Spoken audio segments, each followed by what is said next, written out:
So I think Cejudo should fight or either Peter Yan or Aljamain Sterling would be the most fair fight for him. But it seems that Aldo gonna get it. On the last fight, Marlon took him down like in a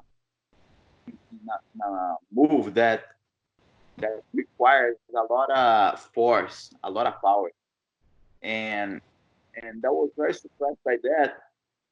And the reason of that takedown was definitely the weight cut. I believe he's not as strong as he was before. So I think Cejudo might take him down, might be able to take him down, but will be hard to keep. I think will be ended up being a striking fight. That guy Peter Yan got blood in his eyes. Got he's a killer. That fight against you. I wasn't impressed with him before, but that fight against Uriah Faber for me was pretty impressive because he was very very cold. He was just he had the control of the fight, even though he wasn't winning. He acted like he was sure that he was gonna beat Uriah the moment he needed to, and that's what he did. Very cold, very precise.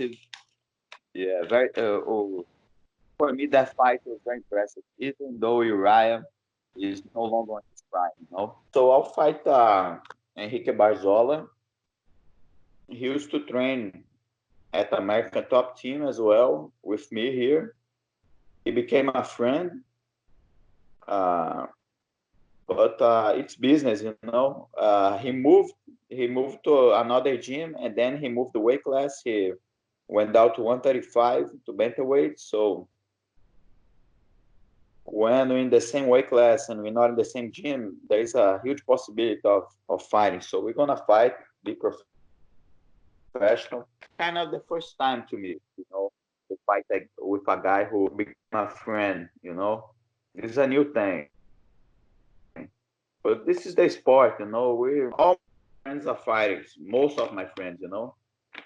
So uh, if you're in my weight class, we're in the same organization, which is the UFC, and not in the same gym, the possibilities the fight to happen is always there. My father was born in Syria. He went to Brazil when he was a teenager and met my mother, and my mother is Brazilian, and I was born there in Brazil, but half of my blood is Syrian. I went there in 1995. I went one time to meet some of my relatives. There was no war at the time, and I enjoyed it. I'm gonna tell you two guys that come up to my mind now. One is Kron Gracie. I used to train with him jiu-jitsu a long time ago. He was a purple belt. And the thing about him is that I saw him evolving way too much from one rolling session to the other. He would evolve one thing to the other. I'm telling that jiu-jitsu wise, that was very impressive to me because when I went to training in Rickson Gracie gym, his father's gym, I remember the first rolling sessions we did, was pretty easy for me to submit him.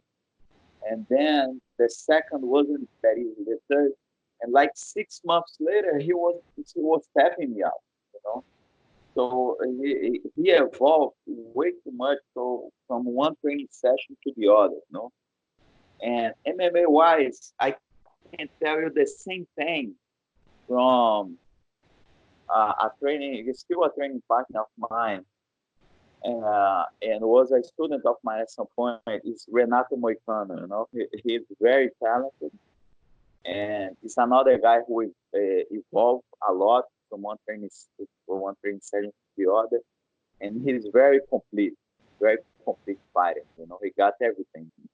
Yeah, very talented, and what made him special is because at the very beginning when he had no fight, he used to train with a bunch of professionals as me and another UFC fighter like with Francisco Massaranduba, Paulo Thiago, which was a welterweight in UFC.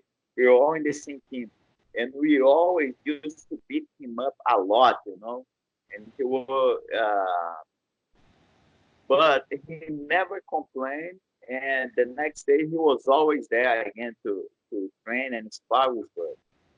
And someday the kid just got good and he started to beat everybody up.